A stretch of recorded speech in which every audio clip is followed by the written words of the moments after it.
வணக்கம், இது விஜிஸ் கிச்சன். இன்றைக்கி பார்த்தீங்கன்னா கத்திரிக்காய், முருங்கைக்காய், உருளைக்கிழங்கு, மாங்காய் போட்டு காரக்குழம்பு வைக்க போகிறோம். எண்ணெய் விட்டு கடுகு போட்டிருக்கேன். அடுத்து வெங்காயம், கருவேப்பிலை சேர்த்துக்கலாம். வெங்காயம் நல்லா வதங்கணும். அதுக்கப்புறமா நம்ம தக்காளி சேர்த்துக்கலாம். கட் பண்ணியிருக்க தக்காளி சேர்த்துட்றேன்.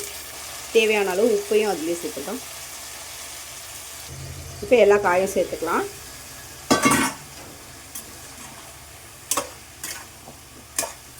இதை சேர்த்துட்டு ஒரு 10 நிமிஷம் சிம்மில் வச்சு மூடிடணும்.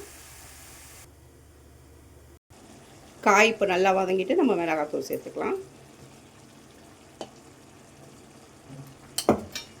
அதை நல்லா கொஞ்சம் கிளறி விடணும்.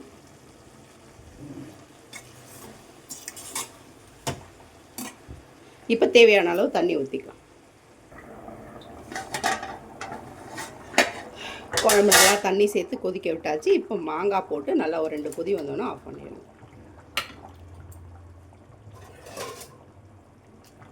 அவ்வளோதான், காரக்குழம்பு ரெடி. இப்போ நம்ம மாங்காய் நிறைய போட்டிருக்கிறதுனால புளி ஊற்ற தேவையில்லை.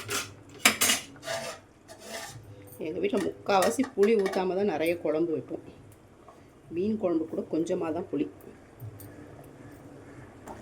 சூப்பரான காரக்குழம்பு. சாப்பிட்டு பார்த்துட்டு டேஸ்ட் எப்படி இருக்குன்னு சொல்லுங்கள்.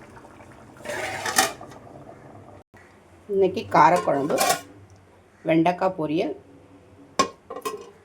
பேட் அப்பளம் பொரிச்சு வச்சுருக்கேன், ஒயிட் ரைஸ். இன்றைக்கி இவ்வளோதான் சமையல். வீடியோ பிடிச்சிருந்தால் லைக் பண்ணி, ஷேர் பண்ணி, கமெண்ட் பண்ணுங்கள். மறக்காமல் சேனலை சப்ஸ்கிரைப் பண்ணுங்கள். தயிர் இருக்குது, வேணுன்றவங்க தயிர் எடுத்துக்குவாங்க. வணக்கம்.